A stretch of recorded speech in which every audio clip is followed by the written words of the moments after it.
You've been praying na magkaroon kayo ng anak for many years. You've been praying na ma-promote ka sa trabaho for many years. You've been praying na ma-approve yung visa mo for many years. And only to find out, nung dumating na, denied. Nung dumating na, rejected. Nung dumating na, hindi mo gusto yung salary. Nung dumating na, hindi pareho ng gusto mong mangyari. And you realize, mga kapatid, na minsan, kahit na hindi na lang natin gusto, magsisettle tayo doon. Kaya marami po sa atin ang nasa wilderness situation ng ating buhay. That you came out of a horrible marriage, you came out of a horrible job, but let me tell you this, ang destiny ng Panginoon sa iyo ay hindi pwedeng isummarize ng lugar na kinabibilangan mo ngayon.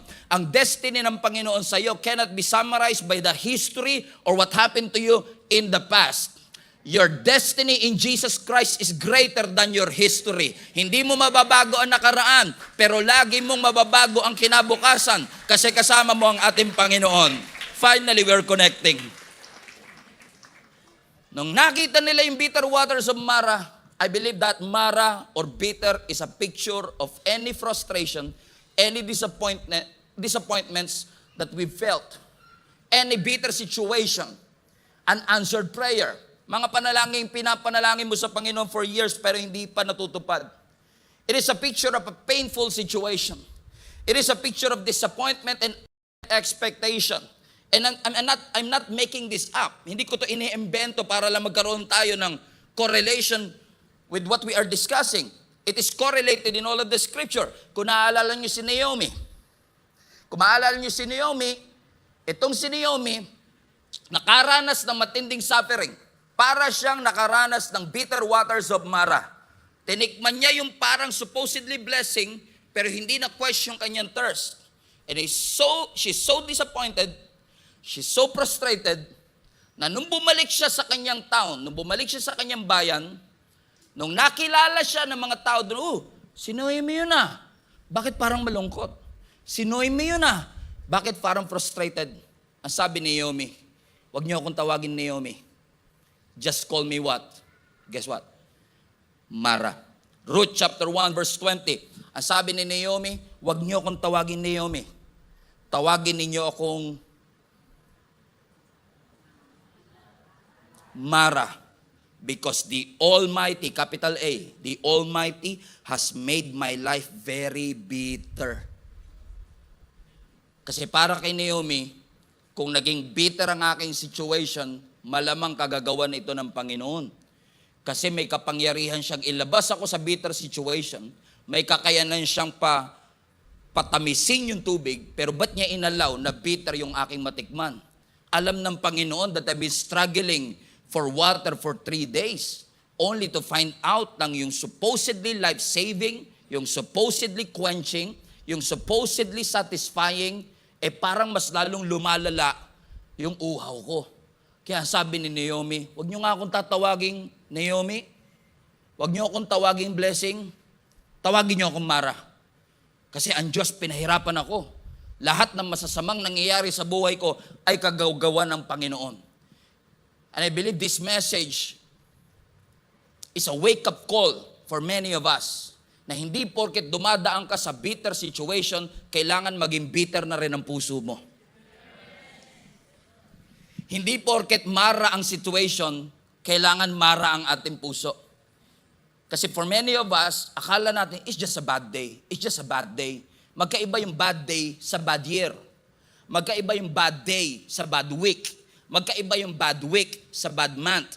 Magkaiba yung, this is just a bad day, or probably you have a bitter heart. Probably lang. Okay, magagalit. Probably lang naman eh. Amen? And unfortunately, even in Christian circles, ina-admire natin ang lahat ng mga supernatural giftings ng Diyos sa ating buhay. Like, the Holy Spirit has given us certain gifts. When we accept Jesus Christ as our Lord and Savior, the Holy Spirit dwells in us. Tama? And when the Holy Spirit indwells with you, kasama sa indwelling ng Holy Spirit is the gifts of the Holy Spirit. So posibleng maraming Christians binigyan ng Lord ng wisdom as a gift.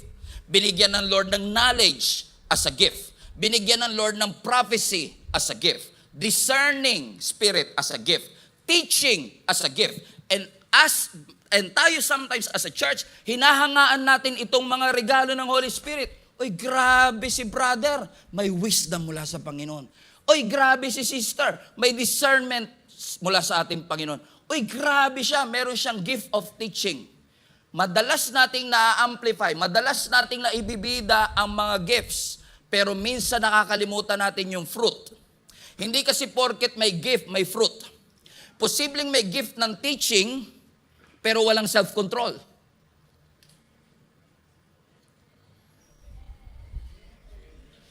Posibleng may gift ng prophecy, pero walang patience. Hinahangaan, uy, grabe yung pastor namin. May gift ng discernment, grabe yung leader namin sa lingkap. May gift ng encouragement, pero may self-control din ba? May patience din ba? May kindness din ba? Let us desire both. Kasi sometimes ang mga situation ng ating buhay is affecting our heart. We are not supposed to be a bitter Christian. Because bitter Christian is actually an oxymoron. Pag sinabi mong oxymoron, dalawang salitang hindi mo pwedeng pagsamahin. You cannot be a Christian and stay bitter. Ang pait ng usapan naman natin, pastor, no? Okay, I understand. Sino sa inyo naniniwala mahal kayo ni Lord? Mahal din po ba ng Panginoon yung katabi nyo? Kanan man yan o kaliwa? Yung iba naman, patay ako, pastor, minahal ko na to. Mahal tayo ng Panginoon, but probably, mahal ka ni Lord. God loves you, but your heart is bitter. Mahal ka ng Diyos, pero may inggit sa puso mo. Mahal ka ng Panginoon, pero may galit sa puso mo. Mahal ka ng Panginoon, pero nandun ka nagdudwell sa bitter waters of Mara. And that bitterness is robbing you of an opportunity. Imbis na nagpapalago ka sa Panginoon, iniiwasan mo siya kasi may bitterness ka sa iyong puso. And by the way, ang bitterness is prolonged anger. Nagsimula sa galit, naging puot. It is unresolved hurt. Nasaktan ka, na-offend ka, hindi mo dinil. And because of that, nagalit ka, at hindi mo rin, sa totoo lang, hindi mo rin alam kung ba't ka galit. Marinig mo lang ang pangalan niya, kumukulo na ang dugo mo. Makakita ka lang nag-holding hands.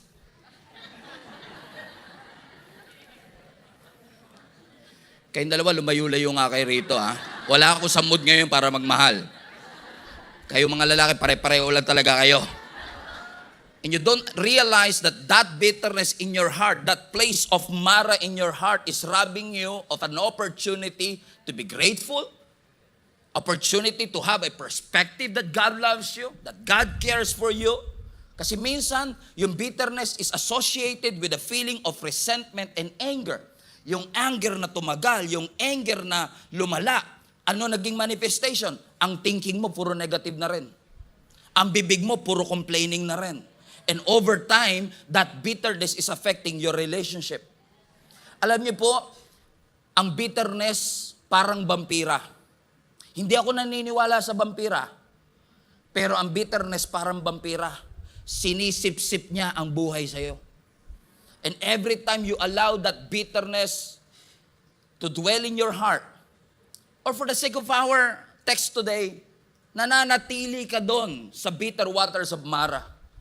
You need water, pero that water that you are drinking is from a contaminated well.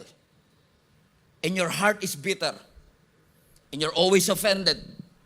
And you're always hurt. But you have to realize something. That bitterness is eating away the vitality of your heart. Kinakain niya po ang passion mo, ang gigil mo, ang pagmamahal mo para sa ministeryong pinagkaloob ng Diyos sa iyo.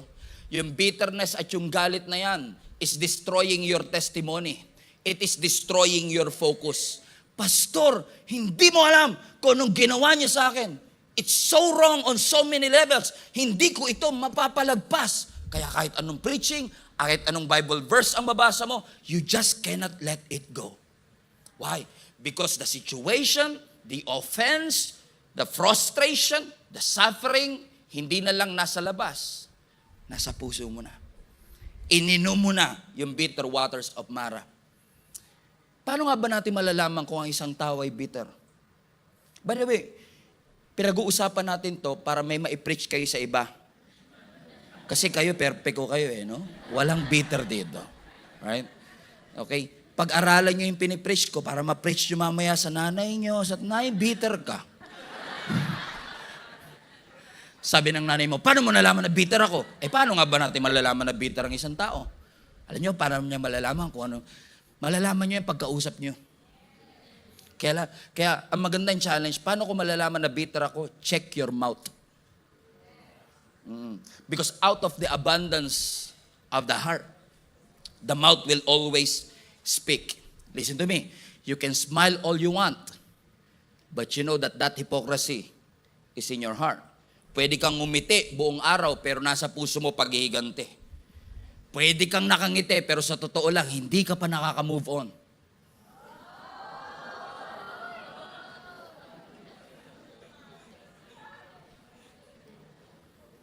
Pinapakita mo sa kanya na malakas ka, na strong ka, na naka-move on ka na, pero pagdating mo sa bahay, umiiyak ka.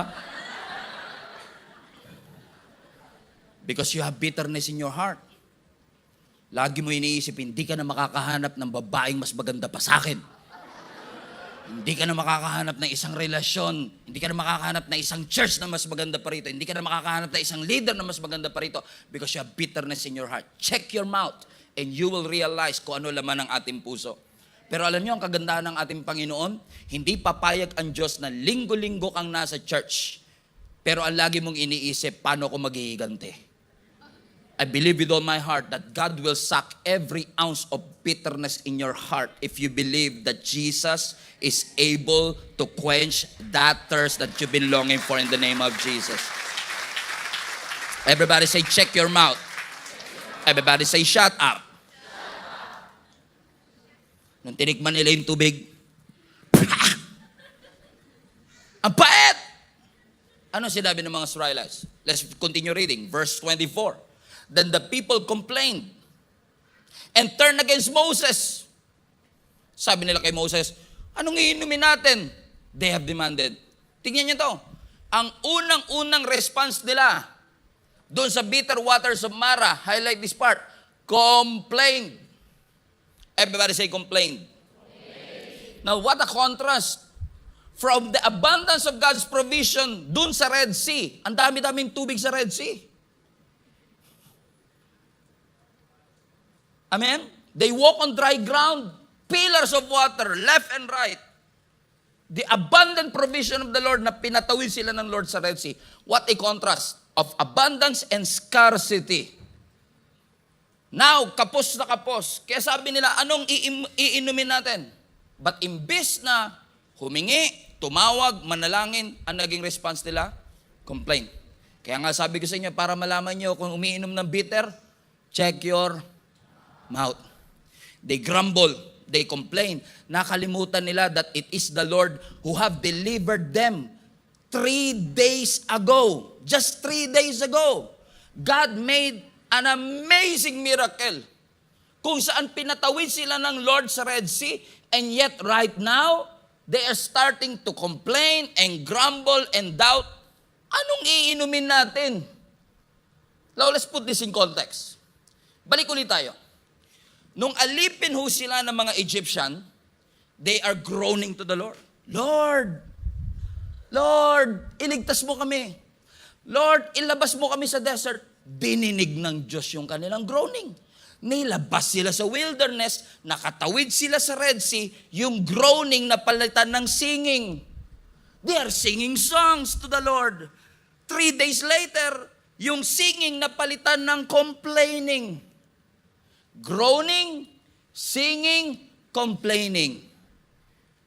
Sino sa inyo kayang idama yan sa isang linggo, kaya niyong daanan lahat yan? Monday, humihiling ka, Lord, Monday na naman. Tinatamad akong pumasok. Pagdating ng Wednesday, hallelujah, sweldo na, Lord, thank you, Jesus. Hallelujah. 3 days later, Lord, ubos na po, na pambayad ko na po sa mga bills ko. And now you are complaining, ano ba naman tong trabaho na to? Hindi sapat ang sweldo. Ano ba naman yung boss ko? Ano na? One thing that I live in this world long enough to realize something. Hindi ka talaga mauubusan ng bagay na pwedeng ireklamo. Kung magiging intentional ka lang, lagi kang may irereklamo. Kahit may bahay ako, Pastor, oo, sasabihin mo lang, wala kaming aircon. Pag may aircon kayo, wala kaming swimming pool. Kahit may swimming pool kayo, wala kaming 9 feet na swimming pool. Kapag may 9 feet na swimming pool kayo, there's always something to complain about. Wala kaming mansyon. Wala kami nito. Wala kami ng ganyan. Pero na-realize ko rin, kung hindi ka mauubusan ng bagay na irereklamo, hindi ka rin po mauubusan ng bagay na pwedeng ipagpasalamat. Mamimili ka nga lang. Okay? Mamimili ka lang. Saan ka magdudwell? Sa bitter waters of Mara, and you will dwell in complaining. Alam nyo, ang hirap kasama pag yung kasama mo, puro reklamo.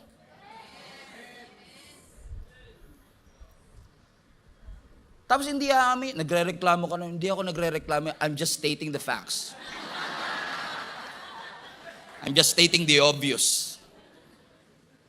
Amen? Nire-reklamo ang damit, ang apartment, ang church, ang leader. Lahat may complain. Lahat may complain. Now, hindi masamang mag-complain. Sometimes complainings are healthy. Pero iba yung nagre-reklamo sa reklamador. Amen? Na wala ka nang narinig sa kanya kundi negative. Yan ang difference ng positive and negative people. Ang positive people, kapag nakakita ng problema, nakikita niya kagad solusyon. Ang negative people, pag nakakita ng solusyon, nakikita niya kagad problema. What? Right? Because there's always looking for something that they can complain about. And I know that because I was at some point in my life na parang napansin ko rin ang sarili ko, ba't parang puro mali na lang nakikita ko? Hindi ko na nare-realize sa mga bagay na pinagkaloob ng Panginoon. And by the way, itong complaining nila, ibalik mo anak yung Exodus 15, itong complaining na ito, ang pinakaunang, nakikita nyo? Wala pa, di ba? Okay, ang pinakaunang pagrereklamo ng nation of Israel nung nasa wilderness sila. At kung alam niyo po ang Bible ninyo, for 40 years, complain na sila ng complain. Complain. In fact, let me prove that to you. That in a span of 3 chapters, we can see a lot of complainings already. Exodus 15, ano kinocomplain nila? Ayan po yung Exodus 15, naka-flash po. Ano po ang kanilang kinocomplain sa Exodus 15? Walang tubig. Punta tayo sa chapter 16. Chapter 16, thereto, the whole community of Israel, highlight this part, complain about Moses and Aaron. Next verse 3. If only the Lord has killed us back in Egypt, they moaned. There we sat around the pots filled with meat and ate all the bread we wanted. So, sa Exodus 15, humingi sila ng tubig. Sa Exodus 16, humingi sila ng karne, tsaka ng tinapay. Siguro sabi nila, sa Exodus 15, walang tubig. Pengi naman po ng tubig. Binigay ng Lord yung tubig. Pagdating naman nila sa Exodus 16, ano yan, puro na lang panulak, wala bang pambara? Ang mga complainers talaga makakagawa ng paraan. Puro na lang tubig, wala bang pambara, wala bang meat, wala bang bread. And watch this, Exodus 17. Lagay mo anak kay Exodus 17. Again, they complain and they are asking for another water again. So sabi nila sa Exodus 15, wala bang tubig? Uhaw na kami. Sa Exodus 16, sabi niya, ano ba yan? Puro na lang tubig? Wala bang pagkain? Pagdating naman ng Exodus 17, puro na lang ba pampabara? Wala bang panulak? Hindi matatapos ang complaining. And for 40 years, naging reklamador sila. They keep on complaining and complaining. That's why it cost them 40 years of wandering in the desert. Because they keep on complaining. Gusto nyo magtagal kayo sa journey ninyo? Gusto nyo magtagal kayo sa wilderness? It's up to you. But if you want to experience God's provision, stop complaining. Ano po ang kalaban ng ambition?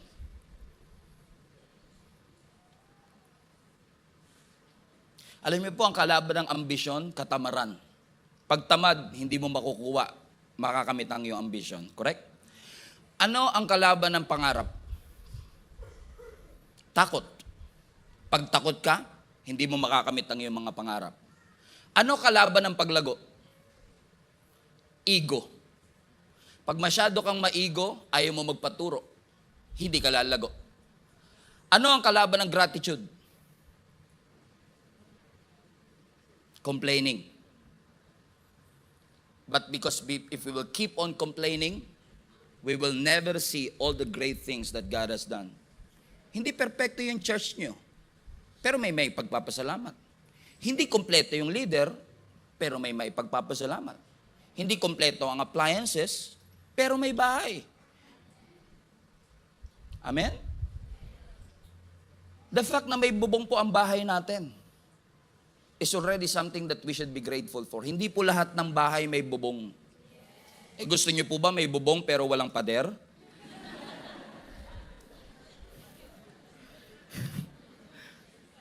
High-tech to ah. Everybody say, be grateful. So listen to this. Habang ang mga Israelites ay nag-i-stay sa bitter waters of Mara, everybody is complaining. Wala kaming tubig. Sabi ng Lord, magpo-provide siya. 3 days na kaming walang mainom. Binigay naman niya, mapait. Habang nagko-complain sila, watch this. Ang leader nilang si Moises, iba ginagawa. Ang sabi ng verse 25, in the midst of their complaining, Moses cried out to the Lord for help. Yan ang difference ng praying sa complaining. Ang complaining, lagi nilang sinasabi ang problema, wala naman solusyon. Pero sa praying, sinasabi mo ang laman ng iyong puso at alam mong Diyos ang makakapagbigay sa iyo ng solusyon. Habang busy ang buong bansa, kakareklamo kung bakit walang tubig, si Moises humingi ng tubig sa ating Panginoon. Ginamit niya yung kanyang bibig, ginamit niya yung kanyang vocabulary, ginamit niya yung words niya. Instead of complaining, wasting my words in complaining, I would rather use these words that God has given me the ability to articulate, to glorify and pray to the Lord. Because I know that my God is able. I look up to the mountains. Where does my help come from? My help comes from the Lord, maker of heaven and earth. Hallelujah. Actually, nung binabasa ko to, sabi ko nga, alam niyo si Moses, isa yan sa mga hinahangaan natin biblical hero eh. Kasi biruin mo no, nung tinawag siya ng Panginoon na ilabas ang nation of Israel mula sa Egypt, di ba ang dahilan niya kung bakit ayaw niyang sumunod? Naalala niyo po? Ang dahilan niya kung bakit ayaw niya sumunod, hindi niya kayang magsalita ng diretsyo. Stutterer siya, bulol siya. Sabi niya, Lord, maghahanap ka ng spokesperson, bulol pa. Eh talagang magtataka ka sa Panginoon kung sino pa yung bulol, yung nagiging pastor. Kaya kung sino pa yung takot, yun yung ginagamit ng Lord para mag-lead. Sabi mo sa katabi mo, pastor, humindi ba? Yung humihindi, yun ang tinatawag ng Panginoon lalo. Talagang pinapatunayan lang ng Panginoon sa atin na kahit wala kang abilidad to do what I have called you to do, I am the one that will supply yung bagay na kakulangan mo for you to be able to accomplish yung mga assignment na ipinagkaloob ng Panginoon sa iyo. Are you still with me, mga kapatid? Si Moises, that's why the other day I was reading in Acts, no, sa buhay ni Stephen. Pinakilala sa Acts chapter 7 si Stephen to be a faithful guy. Lahat talaga ng mga Stephen, ganyan mga description yan no? Just kidding. Amen. And habang si Stephen was actually praying to the Lord, pinakita yung kanyang commitment sa Lord, yung faithfulness sa Panginoon. I came across this verse in Acts chapter 7. Sabi ko, grabe, parang hindi ako makapaniwalang si Moises ito. Kasi ang sabi ng Acts chapter 7 verse 22, Moses taught all the wisdom of the Egyptian. Everybody read this with me. And he was powerful in both speech. Moses, powerful in speech. Interesting. Ang alam ko kay Moses, he don't know how to speak. Pero bakit nung si Stephen nagre-recite niya, sabi niya, I know Moses. He is powerful in his words. And in the Greek word brought it out that the speech here is actually he's good in words. So maaaring hindi siya magaling sa public speaking, but he is good in words. And on that text that we've read, Instead na gamitin ko yung words ko para mag-complain, gagamitin ko ang words ko para i-articulate ang aking panalangin sa ating Panginoon. In fact, si Moses ay isa sa pinakamagaling na poet. He wrote Psalms 90. Nung sinulat niya yan.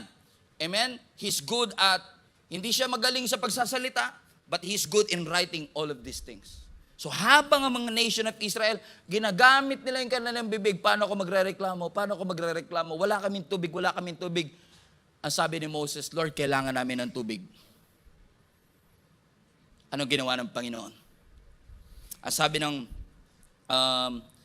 verse 25 o 26, Moses cried out to the Lord for help, and the Lord showed him a piece of wood. Ang sabi ng scripture, he was shown a piece of wood, so Moses threw it into the water, and this made the water good to drink. So yung undrinkable, humingi siya sa Lord ng tulong, Lord, kailangan namin ng tubig. 3 days na po kaming naglalakad. We will not survive kung maglalakad pa kami for another day. God provided what? A wood. Amen? Sabi na scripture, nung kinuha niya yung sanga ng puno, nilagay niya dun sa streams ng Mara, yung marang mapait, yung marang undrinkable, naging drinkable. Now, alam ko maraming pagtatalo ang maraming Bible scholars kung paano talaga ito nangyari. Ang sabi nila, may mga soft food, may mga tree ng soft food doon kasi ang mga soft food ay sumisipsip ng mga kapaitan o ng contamination ng isang ilog. But I don't think merong mga soft food tree doon kasi kung meron, hindi na siya mapait in the first place, right? Probably rin yung puno, malayo. Pero alangan namang kinuha pa ni Moses yung buong puno, tas nilagay niya ron, at kung nilagay niya nga yung isang puno, kaya ba talaga ng isang punong siksipin yung lahat ng contamination? It is a miracle. Amen? Nagaling lang sa isang wood. Sige, sabihin na natin sa wood.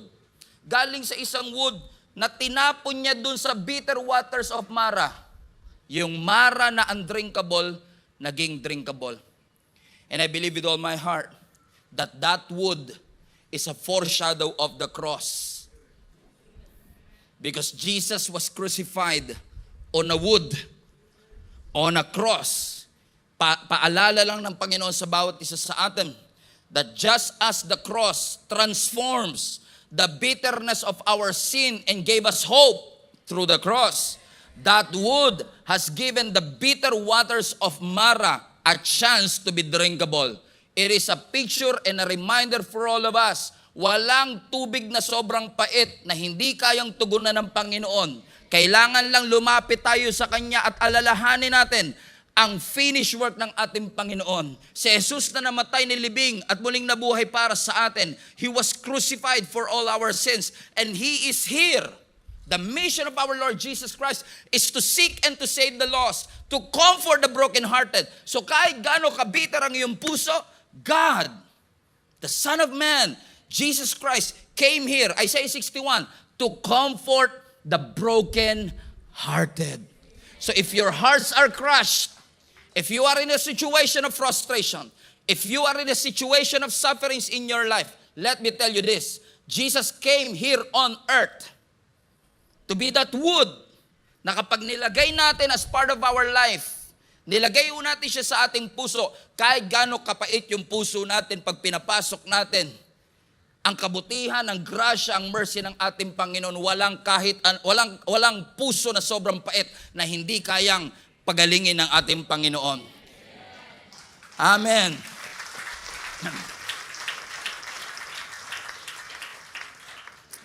So I'm not here para sabihin sa inyong, alam ko nasaktan ka, but let it go. Alam kong galit ka, pero kaya mo yan. Mapagtatagumpayan mo. I'm here to tell you mga kapatid na ang cure for bitterness is the tree. The cure for bitterness is the cross of Jesus Christ. Walang kahit anong sakit na meron tayo sa ating buhay na hindi kayang tugunan ng krus ng ating Panginoong Yesus. There's no pain in your heart. There's no suffering, frustration that you are going through Because the cross is always stronger than your pain. Ang cross ni Jesus Christ is always stronger than your boss, your ex, or what that pastor or that church did to you. Look to Jesus Christ, the author and the finisher of your faith. Huwag sa tao, huwag sa sitwasyon, huwag sa sakit. Ang calling mo mas matimbang kaysa sa sakit na nararamdaman mo. Ulitin ko lang, hindi ko minamaliit ang nararamdaman mong sakit.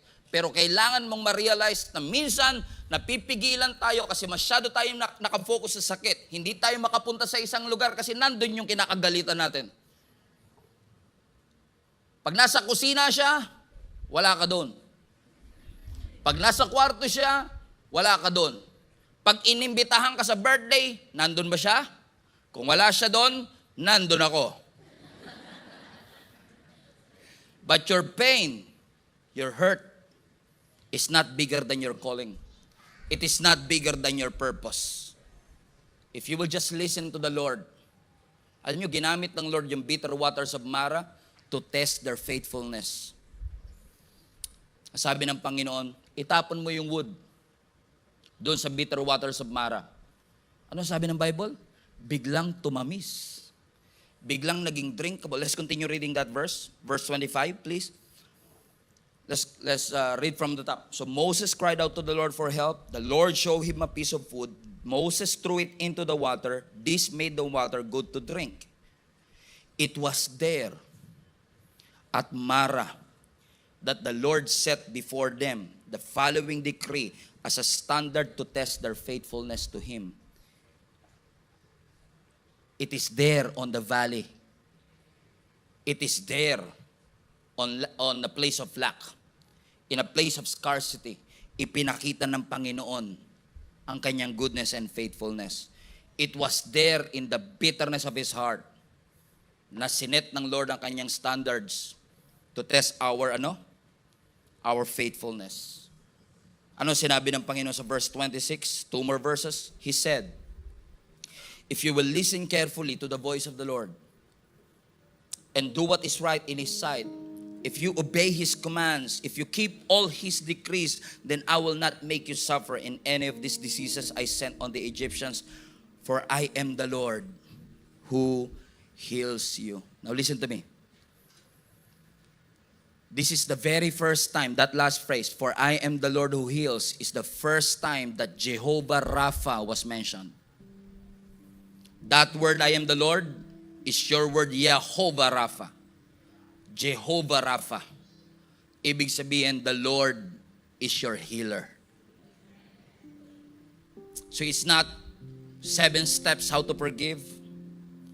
It's not 7 strategies to overcome your bitterness. The only way for you to overcome that bitterness is coming to the Lord, your Jehovah Rapha, who will heal you of all that pain that you felt. Stop drinking from contaminated wells. Hindi ko sinasabing madali. Pero if you will not leave the waters of Mara, you are going to die. So anong sabi ng Panginoon sa kanila? Last verse. Verse 27. Basa. After leaving Mara. Ang Mara iniiwanan. Ang bitterness iniiwanan. Ang bitterness binibitawan. Ang sakit hindi tinatambayan. Nasaktan tayo. Offended tayo. Pero we will not stay offended. Offense is an event. Offended is a decision. If you will decide to stay in that Mara, you will be offended for the rest of your life. Hindi ko siya mapapatawad. Dadaling ko to hanggang sa huling hinanga ko.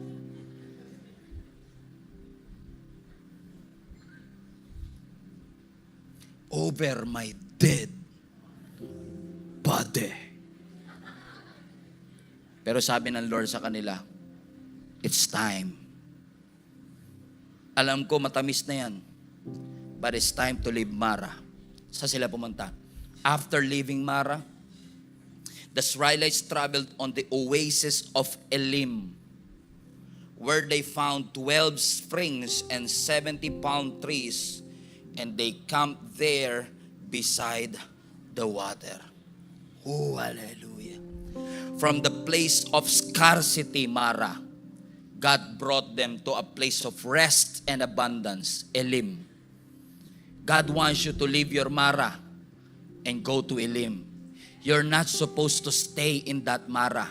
You're not supposed to stay in that bitterness. Come. Come, sabi ng Panginoon. Come here at Elim. Bakit? Diyan sa Mara mag-aagawan kayo. Diyan sa Mara mag-aagawan kayo kasi iisang streams lang yan, iisang springs lang yan. Dito kayo sa Elim. Basahin niyo ulit verse 27. Ilan ang spring sa Elim? 12.